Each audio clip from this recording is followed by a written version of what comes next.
আসসালামু আলাইকুম। কাশ্মীরাস কিচেনে সবাইকে শুভেচ্ছা জানিয়ে শুরু করছি আজকের রেসিপি। আজকে বানাবো চিকেন মশলা। প্রথমে চিকেনটিকে ম্যারিনেট করে নিতে হবে। চিকেনের মধ্যে দিয়ে দেবো 1 টেবিল চামচ লবণ, 2 টেবিল চামচ আদা রসুন বাটা, 1 টেবিল চামচ হলুদ গুঁড়ো ও 1 টেবিল চামচ গোলমরিচের গুঁড়ো। এই সবগুলোকে ভালো করে মিশিয়ে নেব। ভালো করে মিশিয়ে নিয়ে 10 মিনিটের জন্য রেস্টে রেখে দেবো। এখানে আমি 800 গ্রাম চিকেন নিয়েছি। এবার চিকেনের গ্রেভিটা বানানোর জন্য 2টো পেঁয়াজ ও 2টো টমেটো একটা পেস্ট বানিয়ে নেব। এর সঙ্গে 2টো পেঁয়াজ আমি চপ করে নেব। আপনারা পেঁয়াজের স্লাইস করেও দিতে পারেন। খুবই কম মশলা দিয়ে আপনারা বানিয়ে নিতে পারবেন এই সুস্বাদু চিকেন মশলা। এবার আসি রান্নার প্রসেসে। গ্যাসের ওভেন অন করে একটা কড়াই বসিয়ে ওর মধ্যে দিয়ে দেবো সরিষার তেল।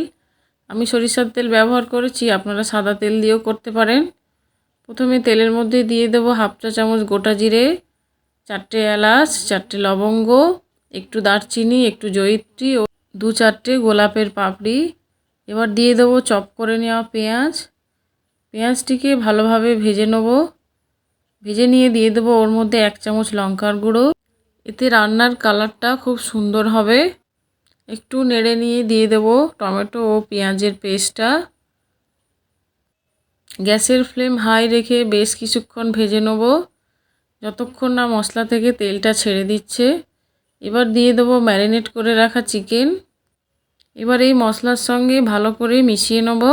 আপনারা যদি আমার চ্যানেলটি না সাবস্ক্রাইব করে থাকেন অবশ্যই সাবস্ক্রাইব করে দিন। পাশে রাখা বেল আইকনটি ক্লিক করে দিন, যাতে করে আমার ভিডিও নোটিফিকেশান সবার আগে আপনার কাছে পৌঁছে যায়। আর একটা লাইক দিয়ে বেশি বেশি শেয়ার করে সবার কাছে পৌঁছে দিন।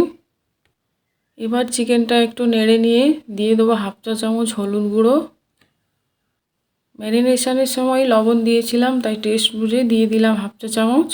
এর সঙ্গে দিয়ে দেবো 1 চামচ জিরে গুঁড়ো ও 1 চামচ ধনিয়ার গুঁড়ো। গ্যাসের ফ্লেম লো রেখে ভালো করে কষিয়ে নিতে হবে। চিকেনের মধ্যে একটুও পানি ব্যবহার করিনি। ভালো করে নেড়ে ছেড়ে ঢাকনা দিয়ে ঢেকে 15 মিনিট মতো লো ফ্লেমে রান্না করে নেব।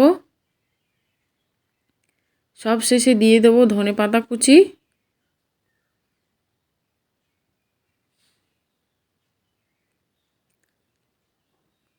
চিকেনটা দেখেই বুঝতে পারছেন কত সুন্দর হয়েছে।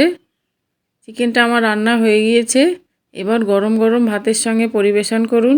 এই রকম মজার মজার রেসিপি দেখার জন্য আমার চ্যানেলটি অবশ্যই সাবস্ক্রাইব করুন। একটা লাইক করে বেশি বেশি শেয়ার করে সবার কাছে পৌঁছে দিন। আবারও হাজির হয়ে যাব অন্য এক রেসিপি নিয়ে। সবাই ভালো থাকবেন। আল্লাহ হাফিজ।